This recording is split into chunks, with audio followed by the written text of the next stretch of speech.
Hi guys, Sheri Richerson from experimentalhomesteader.com, exoticgardening.com, SheriAnnRicherson.com, biannualblogathonbash.com, and now HalloweenCollectorSociety.com. So I hope you'll come and check out some of the blogs. Halloween Collector Society isn't really a blog. It's just a site that I'm helping out with and actually hosting. So if you like old vintage Halloween, definitely come and check this site out. But on to the focus of today's vlog, which is stocking up. I got to thinking that there are a lot of items this week that people could be looking for and stocking up on. And of course, the sale items may be different in different parts of the country. But it's going to give you kind of an idea of what to look for right now, regardless of where you live, and what to start keeping an eye on. And if you're trying to prep on a budget and you feel like you don't know where to start, these items this week are a good place to start. And also, I want to say, if you feel like you can't afford all of them, that's okay. If you get just one item out of these items I'm going to talk to you about, just one, you're actually on your way to stocking up, and it won't take long before you have a fully stocked pantry and you feel like you're making some progress. So this is actually week 42 out of a 52-week year, and I do have a prepping and stocking up pantry over on my Etsy shop if you would like the entire list, as well as some other items. It's half off right now because we're almost at the end of 2022. But the information that is inside of it that you could print out or put onto your cell phone or your tablet or your iPad or whatever, that information is going to be good regardless of whether 2022 is over or not. So right now is a great time to pick that up. The link is below in the comments if you want that. But this week is a great week to buy some canned soup. It's often on sale, and you might also look for like broth, different types of broth, and just make yourself a big pot of soup. You could also can some of that for lunches, suppers, or emergency meals. So, it doesn't matter if you buy just the broth, like I said, and you make it yourself, or you buy the actual little cans of soup. The little cans of soup are convenient. There's no doubt about that. But look for whatever is on sale in your area and think about what you can do with that. This is a great time to buy winter coats and boots. And this is a good challenge for you, to buy winter coats and boots for everyone in your family before the really cold weather gets here and your selection is limited. You also need, when you're buying these, you need to think about the type of winter you have. Because if you're in an area that gets really, really cold, then you want to look for those winter coats and boots that are going to give you protection from the elements. If you're in a warmer area, and let's say Texas, it doesn't normally get really cold there, and maybe you can get by without it, but think about what has happened in the past. So maybe you want to get, a nice winter coat and a nice pair of boots just in case. That's something that you don't have to replace every year. I mean, with kids, you probably do because they're going to grow. But as an adult, your winter coat and your boots could last for years if you take good care of them. And also, there's nothing wrong with looking for used winter coats or boots. A lot of people are going to be cleaning out their winter clothes out of their closet. They're going to put them up for sale for really discounted prices. Just make sure that you take a look at what you're buying and you know that it's in really good shape. You can take it home and wash it, and there's absolutely nothing wrong with that.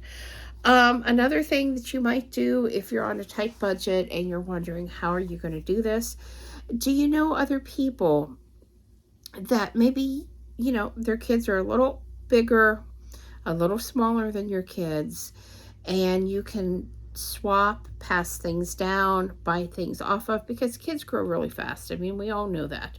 And you might even start out with one coat and pair of boots this time of year, and by midwinter, you might be buying something else. So think about that. This is also a good time of year to buy a pair of really thick wool socks for every member of the family. You don't really want, you want natural materials. You don't want man-made materials if you're going to buy a pair of socks and you're thinking about survival. And the reason is natural socks are going to let your skin breathe. They're also going to be a lot warmer.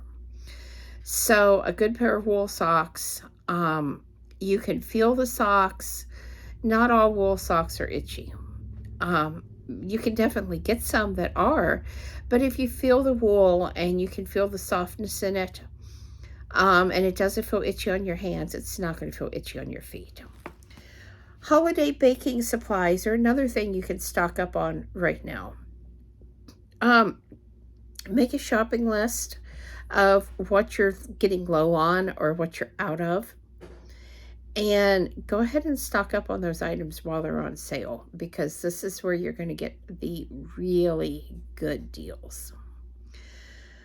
You can also start thinking about what DIY gifts that you might want to start making or looking for supplies for, and get those supplies when they're on sale.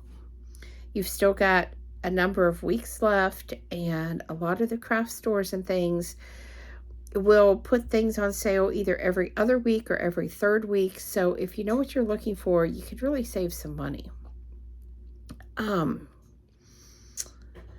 You can also look for wool caps, as in wool hats, because you can wear those indoors or out. So again, if you have a power outage, that is a really good way to help keep your head warm. The wool socks will help keep your feet warm. So, think about those things and think about what you can get that's really good quality, natural materials. Look in the thrift shops. I mean, you probably don't want to buy used socks, but sometimes you can find brand new socks that people have donated that are still in package and nothing wrong with. So, you also want to check your supply of firewood and fire starting supplies and make sure you've got enough for winter. And if you don't, you might want to get that plan in place, because you don't need the coldest part of the winter to run out of firewood or fire starting supplies, because the further into winter you go, the harder it gets to find, because everybody's bought their supplies up. A lot of the people that sell firewood and such are out. And a lot of the stores just won't order back in because it's too close to the end of the season. So, there are also some other items that you can stock up on in October. This is a good month to prep for emergency heat, oils, and fats. For your short-term food storage, think about things like cooking oils, shortenings, cooking sprays, chocolate candy, chocolate chips, or your hot cocoa drink mix, or if you make your own, the supplies to make your own hot cocoa. In your long-term food storage, you might want to put some freeze or dried whole eggs. 2 number 10 cans is usually enough to create a 1-year supply for most people. If you have access to fresh chicken eggs, you might want to look up water glassing. It basically uses pickling lime like you would use to make pickles with, and water, and you could put those fresh unrefrigerated eggs down into that, and they will last through the winter. But you need fresh eggs. Store-bought eggs are not a good idea because they've already been done this way and they're really old. If the eggs are left like this too long, and they can last up to a year and a half like this, but the longer that they are in the liquid, the runnier the egg, or the runnier the yolks are going to be. So 6 months is a good time frame, but like I said, they'll last up to a year and a half. For your home supplies that you might want to be looking for and stocking up on: blankets, any type of warm accessories. Again, think the wool socks, the wool hats. Maybe you want to get some scarves, gloves or mittens, those kind of things to help keep your heat in case there is a power outage. Your winter coat and your boots, because you can wear those inside if it's really cold and you've got no power. For your 72-hour kit, if you don't have one of these put together, you need to do this, and this is a good month to do that. You can buy the 72-hour kits with food in them. There are some that I've actually looked at and tried the food from that are pretty good. You could make them if you've got access to either dried or freeze-dried food, or you want to buy individual packets of this or that. But you also are going to need an emergency blanket. And this could be a big blanket, or this could be those little thin silver emergency blankets. They do work.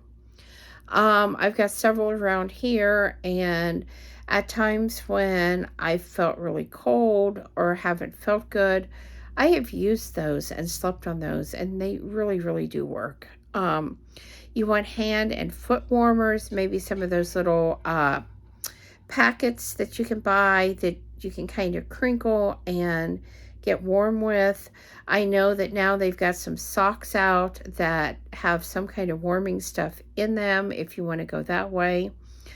A beanie and mittens, and all that stuff should be in your 72-hour kit, because you might need them. You might need to stay warm. Your prep equipment would be your firewood, your safety goggles, duct tape, and a space heater and fuel, or some other kind of emergency heat, because you don't know when the heat's going to go out and you don't want to be caught off guard. So like I said, the prep challenges for this month is to buy a winter coat and boots, learn how to fix a broken window, get yourself a portable space heater or some kind of non-electric heater that will run on some kind of alternative fuel just in case. Take inventory of your blankets and warm accessories. Make sure you know where they are and that you can easily get to them. And buy oils and fats for your food storage. So that's it, guys. Week 3 of October, your prep. Again, if you are going by the yearly week, this is week 42 that we're in. And I really want to encourage you to go over to my Etsy shop and look for the 2022 Prepping and Stocking Up calendar, and grab one of those, and then you can print out all of those different checklists and things that are in that calendar, or you can just put them on your phone and have them that way, whatever works for you. So please subscribe, thumbs up, thumbs down, comments below. Thanks for watching, and have a wonderful night.